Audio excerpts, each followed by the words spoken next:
Protoss, representing Incredible Miracle and Korea. Ladies and gentlemen, give it up for first.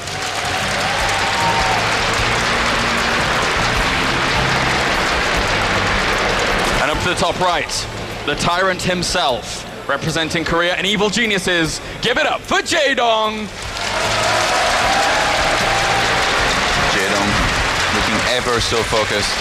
You can see from his reactions upon winning games, the fist pump he does every single time. This means so much to him. Yeah, it really does. The second place time and time again in this matchup, in his StarCraft2 Korea, has meant that he can't take it anymore. He wants that championship. You can see it in his eyes every single time. As you rightly said, he has that killer instinct, that stone cold look.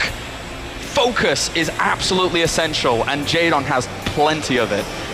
First, he's going to be opening the exact same way as he did in the previous game here. Maybe not as a Forge as early as he did in the first game, but with the pylon down the ramp and possibly a Forge expand. Jaedong, having been scouted immediately by a probe, he has to go for the pull first. This is very standard so far. And first, I feel like he wanted to go into a safe style in the first game, just play standard safe, but maybe a little bit too safe, and Jaedong just punished him. He read into it right from the start, and I like this, by the way, sending it 2 drones. Oh yeah, definitely.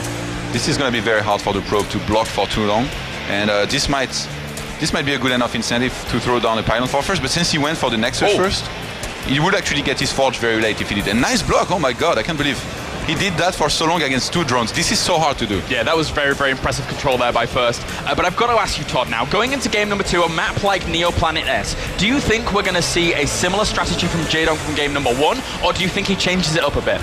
I mean, the first game was such a smackdown. I mean, I don't see any other way to say it. And Jaedong, like I said, he can play any style that he wants to. So as much as he could use the same style as he used in the first game, he could just go for something completely different here, like Roach, Hydra, Viper, make it work on this map. He's very capable of that. And this probe just hiding away here whilst the third base does go down. He's actually going home by the looks of things with that probe, but turning around and trying to find another way in. Very, very important. Just keeping this probe as hidden as possible. Yeah, this is weird, by the way, this spot. Like, it's kind of like hiding in place sidewalk. Okay, he was just trying to hide from the Zerglings, clearing the probe or the pylons on the map. And he's going to be able to confirm the third quite easily. And the cannon does finish as well, so those Zerglings cannot get in. So very, very content with the position that he finds himself in his first right now, as is Jaedong, just droning up where he can. And again, this map plays out very, very differently to Whirlwind. So I would personally like to see Jaedong kind of change things up from map number 1 and keep first really, really on his toes. Because if you know a style like that's coming from a Zerg, it's not super easy to deal with, but you know how to try and deal with it, right? So I would love to see something different. This was a very weird first game by first. I mean, remember all the chrono boosts that he has saved up on his Nexus? Yes. He's not doing that this game. He's spending his chrono boost pretty well. He's got 2 available right now. We should be seeing probes being chrono boosted as soon as his pylon finishes. But actually, he forgot his pylon. He's on 33 out of 36. You're supposed to make your pylon, I think, a little bit earlier if you want to be able to chrono boost probes continuously. He's going to be getting a Zealot very soon, and he has to be careful. Okay, he goes for the Stargate again. And first, he has to make a pylon just above his gateway so that he can warp in Zealots if he's about to be run by Zerglings. Because right now, you see the pylon down this building. He can't warp just above the gateway to wall off. So it would always have to move into position after the warp, and that's time that you cannot afford if a player like Jaedong wants to just go for a crazy run by. But behind this, we have the double gases being taken from Jaedong. He's been completely mineral focused up until this point, which is, you know, pretty darn normal here.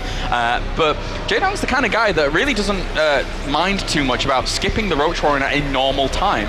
So it looks like that we may end up seeing that again here.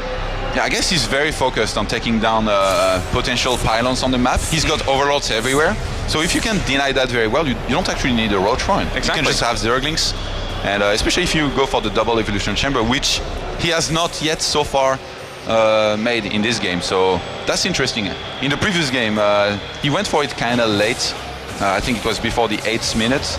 But a very fast one. I guess Is this going to be spotted? It certainly is, and in response, we actually do have Jaedong going for a bit more of a similarly timed roach warren here. So calling my bluff and adding on one evolution chamber thus far, along with the layer as well. So we could see definitely a very, very different game from game number one. What we saw before from lots of Zergs was double evolution chamber on 2 bases, and then a later third. A lot of the time. So the double evolution chamber will come down at like 6 minutes or something very, very quick. Yeah. But Jaedong in the previous game, he made it kind of late, but still went for it. And I think first was really expecting a Roach Hydra because of he just saw one Evo, remember, and it was kind of late. But this time he's going to see the Roach Warren, he's going to see the evolution chamber upgrading, and the +1 Zerg missile attacks is already on the way. Do you think we could see some Swarm Host here? We could eventually. I mean, Jaedong has shown movements like that in the past that have worked very well. He did it versus anyone. Double macro hatch. One in the main, one in the third. Ooh.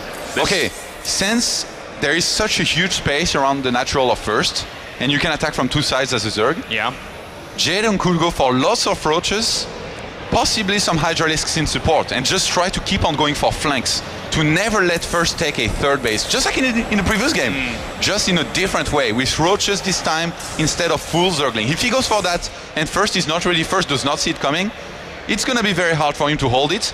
If you mess up the first attack, you basically pretty much lost. It's going to be almost impossible to come back. And first, he's throwing down a lot of gateways. He went for few Phoenixes. Behind this, he's getting Immortals. Well, he got 1 Immortal and he's getting Colossus. He could be hitting a timing behind this.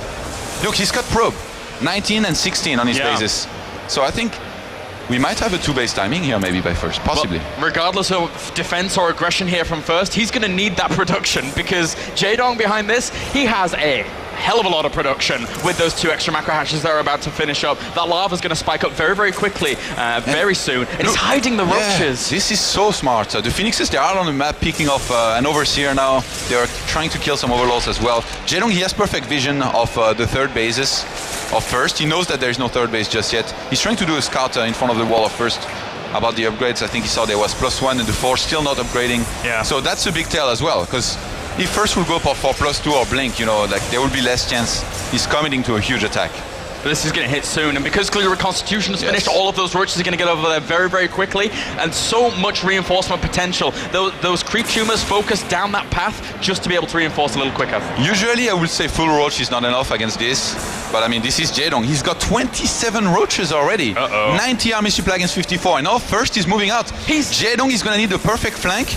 And first he's going to need perfect force fields. And look at Jaedong, he's preparing some roaches for a flank from behind. He's going to have to wait until first engages into him. Maybe bait some force fields will be great as well. First still doesn't know too much about this. Jaedong is going to have 40 roaches very soon, and they're going to come in from either side. He has 40 roaches now. He sees a few, but not too many. The roaches are preparing at the back here. First could be walking into a huge trap. Does he have the mothership core? The reinforcements actually with some sentries might walk into those roaches. Or he doesn't have his mothership core recall, and the roaches go forwards. They're going to bring down one of the Colossus. The second one's going to go down as well. He uses the energy on Time Warp. He cannot recall from this position. And First's army absolutely gets disintegrated here. The big, big units that he required doesn't have any more force fields left. Roach is still moving forwards. Can these Stalkers hold it? I don't think so. So many units still in production for Jaedong. 38 Zerglings, 40 Zerglings, 1 more roach, and all the Zealots fall. Those Phoenixes do much. They just lift up a few roaches, and first is losing everything. This has to be it. He just didn't know.